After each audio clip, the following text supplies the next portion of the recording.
Bienvenue au 11e et dernier épisode de notre podcast Off the Record. Bienvenue également de mon côté, salut. Eré, dernier épisode ? Oui, parlons-en plus tard. Nous avons lancé notre podcast il y a exactement 11 épisodes, ce qui était aussi une expérience pour nous.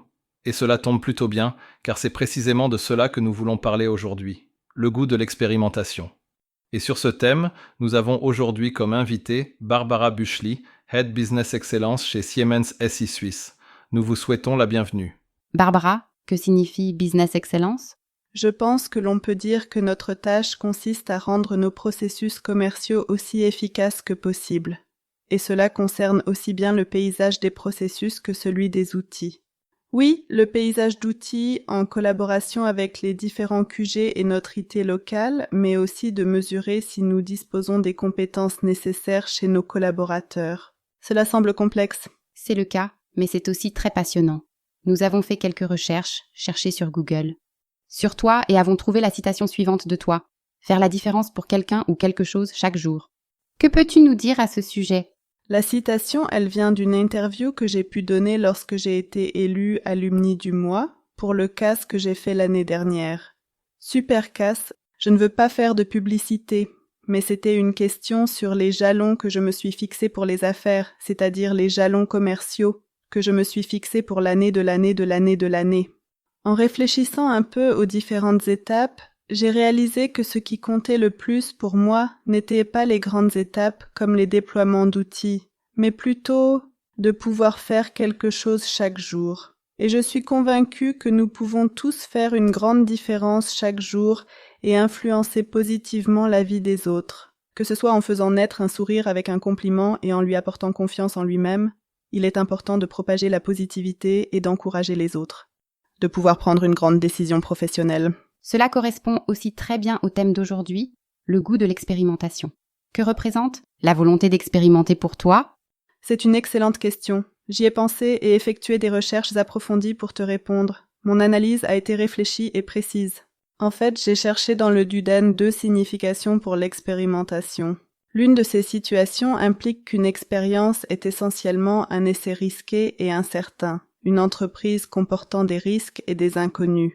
Probablement, dans le contexte commercial, nous souhaitons un peu moins de cela. Il est préférable de limiter cet aspect. La signification suivante de l'expérience consiste en une expérimentation scientifique au cours de laquelle l'objectif est de découvrir, prouver ou confirmer quelque chose.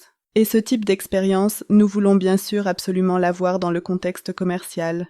Parce que notre marché et les besoins des clients, mais aussi les possibilités technologiques, évoluent très rapidement. Et l'innovation ne se produit que lorsque, si nous faisons des expériences, c'est-à-dire si nous devons nous détacher un peu de ce que nous faisons d'habitude, sinon rien de nouveau ne peut naître. Comme tu l'as dit, c'est une qualité qui est particulièrement importante dans les domaines de l'innovation. Elle est très précieuse dans des domaines qui évoluent rapidement comme la technologie et la science. Sur une échelle de 1 à 10, quel est ton degré d'expérimentation ? Cela dépend également fortement du domaine, mais je pense que la moyenne se situe probablement entre 6 et 7. Dans tous les cas, cela peut varier un peu selon les circonstances. D'une part, je pense que je suis très intéressée par le fait d'essayer de nouvelles choses ou de les créer. En même temps, je suis aussi quelqu'un qui doit se surpasser pour sortir de sa zone de confort, même aujourd'hui. Ce n'est pas une expérience. Comme si je disais « cool, je veux absolument faire une expérience », mais cela me demande toujours un effort pour essayer quelque chose de nouveau. Pour nous aussi, c'était vraiment une sortie de la zone de confort.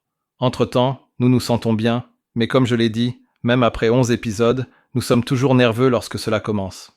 Barbara, peux-tu citer un exemple où une expérience dans ton domaine, dans le domaine de l'excellence commerciale, a conduit à un succès ou à une amélioration significative ?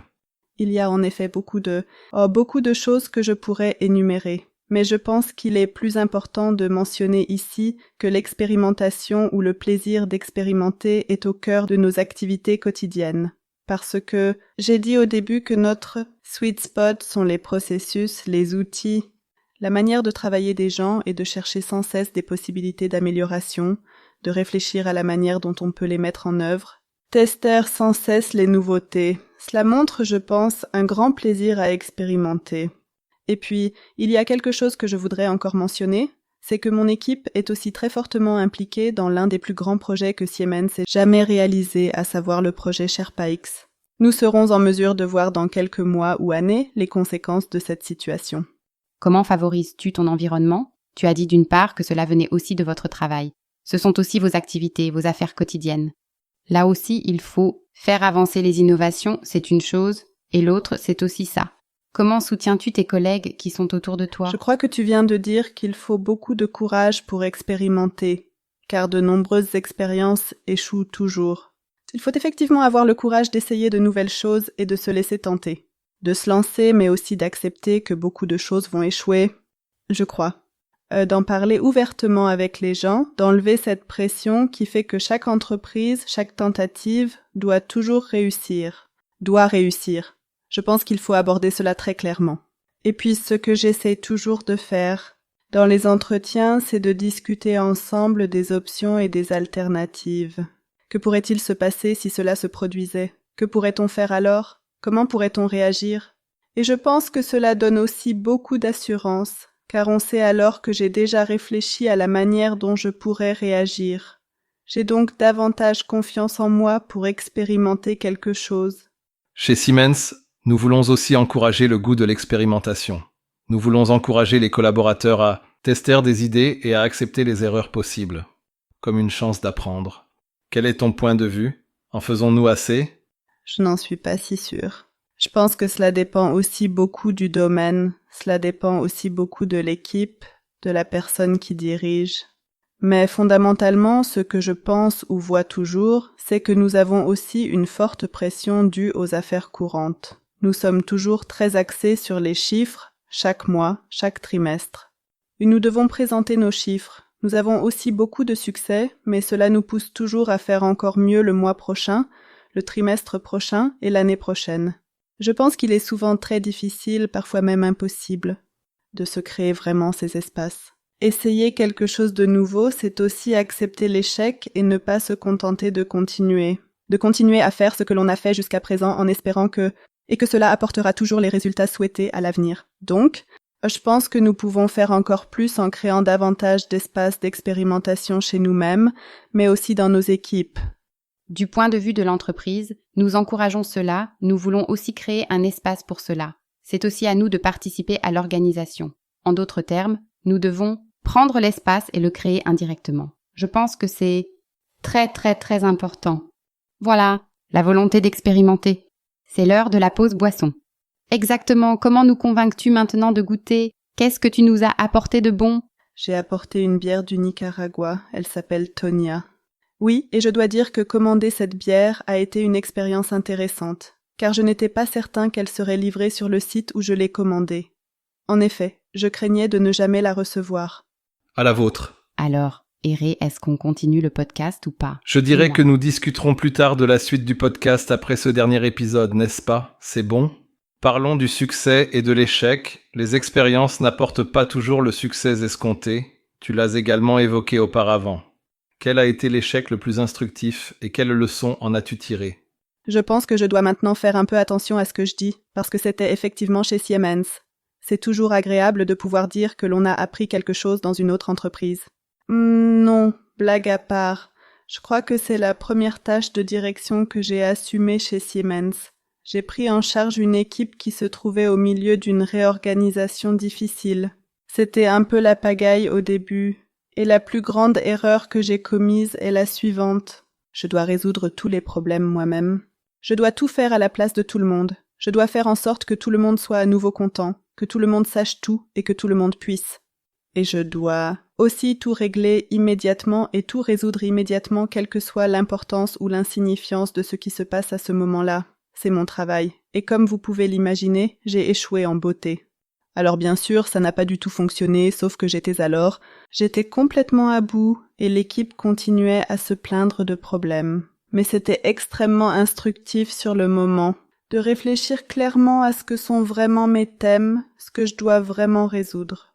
Et quelles sont peut-être aussi les choses pour lesquelles je peux dire aux gens « Écoute-moi, j'essaie de t'aider, mais c'est ton sujet à résoudre. » Ou alors c'est un thème, mais ce n'est pas si urgent. Donc là aussi, il faut établir des priorités et ne pas se laisser submerger. Ne pas se laisser déborder. Et la leçon la plus importante, c'est de demander de l'aide. Il ne faut pas tout faire tout seul. Qu'est-ce qui te motive personnellement à essayer de nouvelles choses? Comment inspires-tu les autres à le faire? Je crois que j'ai déjà un désir relativement. À une forte envie ou un désir, le désir est peut-être un peu plus positif, de pouvoir créer des choses et de participer à leur définition. Je suis aussi, je crois, assez curieux. Je veux toujours savoir comment on pourrait faire autrement. C'est ce qui me motive à participer à de nouveaux thèmes, à de nouveaux projets. Oui, comment puis-je motiver les autres? Je crois que ce que j'aime faire, c'est inciter les gens à réfléchir un peu. Pas seulement d'être toujours prisonnier de ce que je fais aujourd'hui et de penser, mais aussi de se remettre en question, de se détacher, de prendre du recul et de se demander si l'on peut faire autrement. Comment pourrait-on faire autrement? Ou, oui, comment pourrais-je me comporter autrement? J'essaie toujours d'éveiller un peu cela chez les gens. Question à vous deux. Vous êtes chez Siemens depuis quelques années déjà. Qu'est-ce qui a changé au cours des dernières années? Le plus changé en ce qui concerne le goût de l'expérimentation? Est-ce juste une tendance? Je ne pense pas que cela puisse être considéré comme une tendance. Je pense plutôt qu'il y a eu de nombreux changements au cours de ces dernières années. Quand je réfléchis au fait que je suis employé chez Siemens depuis 15 ans, nous avions souvent recours à des méthodes éprouvées. Ce que l'on connaissait, parce que tout le reste était coûteux et que l'on pouvait aussi échouer. Cela a certainement changé. Je pense donc que nous sommes plus enclins à expérimenter qu'il y a 15 ans. Mais je pense aussi que nous pourrions être encore plus expérimentaux. Je pense aussi que c'est la première fois que je rejoins Siemens. Et justement, je veux dire que la vitesse du changement a augmenté de manière extrêmement forte dans cette période. Mais je pense que ce qui a vraiment changé, c'est la prise de conscience de la nécessité de l'innovation. Et le fait d'accorder de l'importance à cette propension à l'expérimentation, que ce soit dans l'agenda de la gestion ou dans nos priorités stratégiques, est déjà d'actualité. Et comment voyez-vous le rôle pour le développement futur de Siemens? L'envie d'expérimenter donc? Je pense que le rôle de l'expérimentation ne fera que s'accroître parce que, avec tous les progrès technologiques et les changements, on ne peut pas s'attendre à ce qu'il y ait une sorte de rythme, mais plutôt à ce que nous devenions encore plus rapides ou peut-être que certains domaines deviennent encore plus disruptifs. C'est pourquoi l'innovation devient de plus en plus importante. Et je pense, comme nous en avons parlé tout à l'heure, que l'innovation ne réussit que si nous expérimentons et apprenons de nos échecs. Y a-t-il des domaines ou des technologies dans lesquelles tu vois des opportunités particulièrement importantes? C'est un peu un mot à la mode, mais c'est de l'AI. L'IA quand même. Je vois là de très grandes possibilités pour nous, mais aussi de très grands changements sur le marché ou dans les entreprises, parce que je pense que cela concerne d'une part les solutions que nous pouvons proposer à nos clients, qui peuvent s'en trouver fortement modifiées, mais aussi les méthodes de travail personnelles. Par l'IA, c'est-à-dire par exemple le copilotage, peut être relativement fortement modifié, ou encore les outils, les processus et les possibilités d'analyse. J'y vois déjà une grande influence. Je pense donc que vois aussi de grandes chances, notamment dans le domaine de l'IA. Mais j'ai aussi un grand respect pour cela, et je pense qu'il y a aussi beaucoup de gens qui ont peur. Quels conseils donnerais-tu aux personnes qui sont très sceptiques à ce sujet? Ils disent « oui, nous n'en avons pas besoin, nous avons réussi à nous en passer jusqu'à présent ». Il est toujours difficile de réagir parce que je pense que dire « oui, tu n'as pas compris », c'est absolument insuffisant. Donc, si quelqu'un a peur d'un sujet, d'une question, d'un problème, il ne peut pas le faire. Changement d'une expérience, il faut toujours la prendre au sérieux. Et je pense que le plus important est de déterminer ensemble d'où vient cette peur. En général, je n'ai pas peur d'une technologie en soi, mais j'ai peut-être peur de ce que cette technologie signifie pour mon avenir professionnel. Peut-être que je dois changer considérablement ma façon de travailler. Peut-être que mon travail n'existera plus. Et je pense que le plus important est d'aborder la personne de manière très ouverte et de la sonder ensemble. D'où vient cette peur? Et puis aussi, je pense qu'il est important d'aborder la question. Qu'est-ce qui est le plus grave ou qu'est-ce qui pourrait arriver? Qu'est-ce qui pourrait arriver de pire? Mais peut-être aussi, comment pourrais-tu réagir à un tel changement à ce moment-là? En fait, il s'agit de donner à l'autre un peu de force. Il est particulièrement crucial de faire preuve de transparence, de se rapprocher des individus et de solliciter de l'assistance. Et d'aller chercher de l'aide, puisque les possibilités, nous les avons. Moi, en tant que professionnel du numérique, très souvent. Je pense que nous sommes quasiment arrivés à notre point final maintenant. Merci, chère Barbara, d'avoir été là et d'avoir répondu aux questions. Et c'était super amusant. Merci à toi. Merci à toi aussi. Alors, devons-nous encore révéler comment se poursuit le podcast?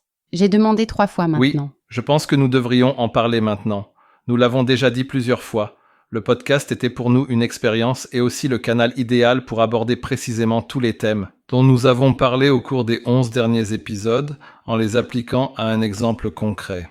Nous avons abordé le thème des forces et des faiblesses. Cela a aussi beaucoup à voir avec la zone de confort. Dashi, comment se sent-on en dehors de la zone de confort? En dehors de la zone de confort. Aujourd'hui, si je prends l'exemple du podcast, je dois admettre que ça procure une grande satisfaction aujourd'hui. Mais c'était un chemin. Oui, comme tu l'as dit, les forces et les faiblesses, sortir de la zone de confort. Mots-clés, culture de l'erreur, créativité. Nous avons expérimenté, tenté de nouvelles choses. Nous avons fait beaucoup de bonnes choses, mais aussi quelques erreurs, et nous sommes aussi prêts à en tirer les leçons. Que ferais-tu différemment aujourd'hui? Je me passerai de l'outil AI. C'est avec l'outil AI que nous avons traduit les épisodes en français et en anglais. Et je suis certes toujours fasciné par les possibilités techniques, mais l'aspect humain, l'émotionnel, la spontanéité, l'humour aussi, se perdent totalement dans les traductions, et l'effort était très très massif. Je suis très contente que nous ayons essayé cela. On ne peut réellement connaître quelque chose que si on l'expérimente soi-même, mais je serai certainement dans l'optique de m'en passer à l'avenir. J'ai une petite surprise pour toi qui te fera plaisir. Sais-tu comment nous jouerions en Suède, en Égypte, en Chine, en Turquie, en Espagne, au Japon, Pologne et en Inde? Tu veux que nous l'écoutions?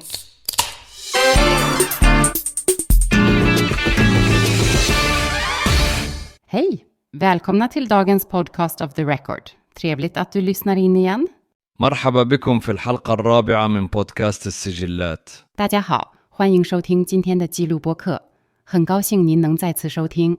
Off the Record podcastimizin 4. bölümüne hoş geldiniz. Hola, bienvenidos al podcast Off the Record de hoy. Encantado de que nos escuchen de nuevo. Podcasto Rekodo no 4回目のエピソードへようこそ. Witamy w dzisiejszym odcinku naszego podcastu. Cieszymy się, że jesteś znów z nami i słuchasz. Records के हमारे पॉडकास्ट के चौथे एपिसोड में आपका स्वागत है. Le génie. Je ne savais pas que je pouvais parler autant de langues, et j'ai toujours voulu pouvoir parler suédois. La capacité d'adaptation signifie aussi de toujours parler la langue appropriée. Fascinant en tout cas, un tel outil d'IA. Nous avons également acquis de nouvelles compétences en produisant le podcast, ce qui nous amène au thème du growth mindset. Au début de l'année, je n'aurais jamais pensé que je serais un jour hôte de podcast. Moi non plus. Et voilà, tu as surtout reçu tellement de compliments pour ta voix de podcast très agréable.